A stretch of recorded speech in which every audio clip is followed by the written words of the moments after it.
السلام عليكم ورحمة الله وبركاته. الحمد لله والصلاة والسلام على أشرف رسول الله وعلى آله وأصحابه الفائزين بالله، أما بعد.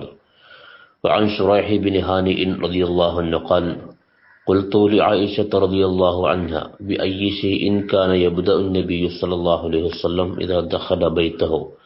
قالت: بالسواك. رواه مسلم. മഹാനായ ശുറൈഹ് ബിൻ ഹാനി റളിയല്ലാഹു അൻഹു നിവേദനം ചെയ്യുകയാണ്: ഞാൻ ബീവി ആയിഷ റളിയല്ലാഹു അൻഹയോട് ചോദിച്ചു, ബി അയ്യി ഷൈഇൻ കാന യബ്ദഉ നബി സ്വല്ലല്ലാഹു അലൈഹി വസല്ലം ഇദാ ദഖല ബൈതഹു. നബി സ്വല്ലല്ലാഹു അലൈഹി വസല്ലം തങ്ങൾ വീട്ടിൽ പ്രവേശിക്കുമ്പോൾ ആദ്യം ചെയ്തിരുന്നത് എന്തായിരുന്നു? എന്തുകൊണ്ടാണ് റസൂലുള്ളാഹ് ആരംഭിച്ചിരുന്നത്? ഖാലത്ത്, ബീവി ആയിഷ റളിയല്ലാഹു അൻഹ പറഞ്ഞു, ബിസ്വാക്കി, മിസ്വാക്ക് കൊണ്ട്, ബ്രഷ് ചെയ്യലുകൊണ്ട്, ബ്രഷ് ചെയ്ത് വായ വൃത്തിയാക്കി അങ്ങനെയാണ് വീട്ടിലേക്ക് പ്രവേശിക്കുക.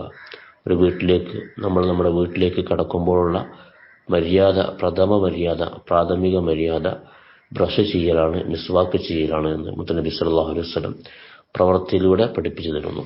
അഫഖനല്ലാഹ്.